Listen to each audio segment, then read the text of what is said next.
How fast can a child learn a musical instrument compared to an adult? How fast can they learn a second or third language? They learn fast, right? Because why? How many people you hear a song and it'll take you back to when you were a child? Raise your hand. How many people it's not a song, but maybe it's a fragrance or a food that will take you back decades? Because information combined with emotion became a long-term memory, right? Because we're not logical, we're what? We don't do things logically all the time. We do things what? Emotionally, right? Because we're not logical, we're biological. Everyone wants to write this down. All learning is state dependent. That the emotional state that you feel when you're learning something gets anchored to the learning. Does that make sense? By the way, what was the state that you felt back in school? Bored, and the other half of the class is like confused, right? Now, on a scale of 0 to 10, what's boredom? 0. Anything times 0 becomes what? 0, and that's why a lot of people don't remember what they learned. It's the emotional state. Does that make sense? We said that children are the fastest learners, right? That they have this curiosity and they play all the time. Now, it's been shown in science, the research, by playing more actually creates neurogenesis and neuroplasticity. Like Einstein didn't have a bigger brain than anyone here, but in certain areas of his brain, he had highly connectedness. He did these thought experiments where he would put himself in these brainwave states, specifically theta state. That's the state that you're in when you shower. That's the theta state. That's a relaxed state of creativity. You're inspired. You come up with new ideas. New things come out of you, right? And so he had more connections in certain areas. And so you could promote that by playing more. We live in an age where it's not your muscle power, it's more your mind power. The faster you can learn, certainly the faster you can earn, but not just financially, in all the areas of your life. I remember recently, I got to introduce 2 of my modern day superheroes. It was Stan Lee. And we're going to dinner. I remember asking Stan, I was like, I have to know, you've created all these incredible superheroes. Who's your favorite? And he looks at me without a blink, he's like, Iron Man. And then he's like, Jim, who's your favorite superhero? I was like, Spider-Man. And without a pause, he says, with great power comes... The opposite is also true. With great responsibility comes great power.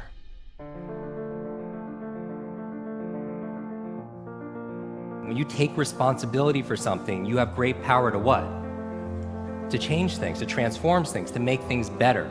You want to build a physical muscle, you give it what? Nutrition. Same thing with your mental muscles. Information combined with emotion becomes a long-term memory, right? The state that you learn something in, the mood and the feelings that you learn something in gets attached to what you want to learn. I'm going to give you 6 keys to learn anything faster. You can write these down. I want you to remember, be fast. Be fast. 6 keys to learn any subject or skill faster. So the B in be fast stands for believe. Because if you believe you can or believe you can't, either way, what? Either way, you're right. All behavior is belief driven. How many people here talking about memory, because memory, forgetting is a state. A lot of people say, oh, I have a bad memory, right? They always think I have memory, or I have focus, or I don't have focus, or I have creativity, I don't have creativity. I want you to scrap that. Creativity is not something you have, it's something you do. Memory is not something you have, it's something you do. There's no such thing as a good or bad memory. There's just a trained memory and an untrained memory. Your brain is like a supercomputer, and your self-talk is a program it will run. So if you tell yourself you're not good at remembering names, you will not remember the name of the next person you meet because you programmed your supercomputer not to. Your mind is always eavesdropping on your self-talk. And so the challenge here is this: too much information, too little time. The amount of information is doubling at dizzying speed, but how we learn it, how we remember it, has that changed at all? Your brain cycles through different brain waves. Beta is when you're most awake, delta is when you're asleep, theta is right above delta.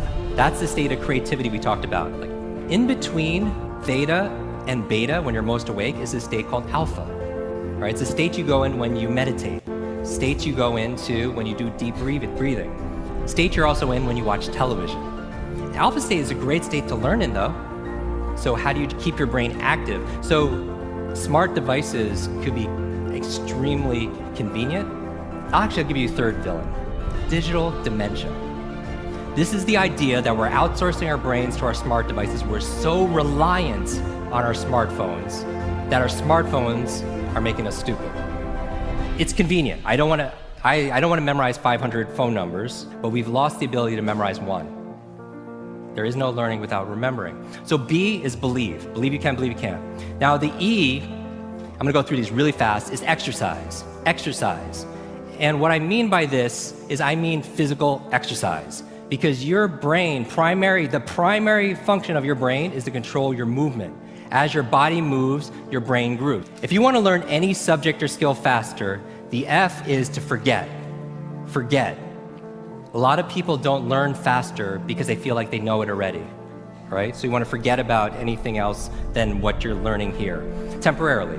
The A in fast stands for active. You take notes, you ask questions, you participate in it.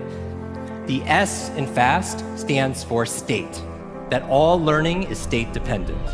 All learning is state dependent. I never want to learn in a bored state, right? Most people, like when they read, they're in a bored state. People wonder why they don't remember what they read. So control your state. Finally, the T in FAST and B FAST stands for teach.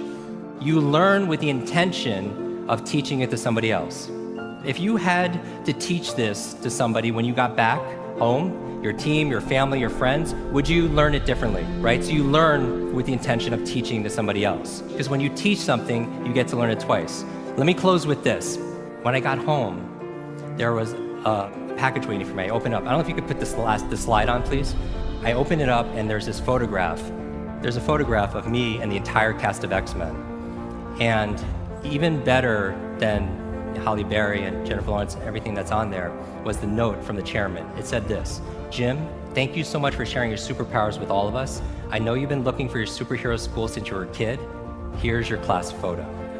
So my question for you is this: if you could go back to that child inside of you, that younger self, and right now tell them something that they need to hear, what would that be? And if you were to go in the future, 1 year, 2 years, 5 years, 10 years ahead in the future, I believe you have wisdom inside of you. I believe you have greatness inside of you. If you were to project 10 years ahead of time and look back on this day right now, what does your current self need to hear from your future self? I have a quote that I get quoted on more than anything else. It talks about an egg and stress, that your egg is like your life, that if an egg is broken by an outside force, life ends. But if it's broken by an inside force, life begins. And all great things begin on the inside. Thank you very much.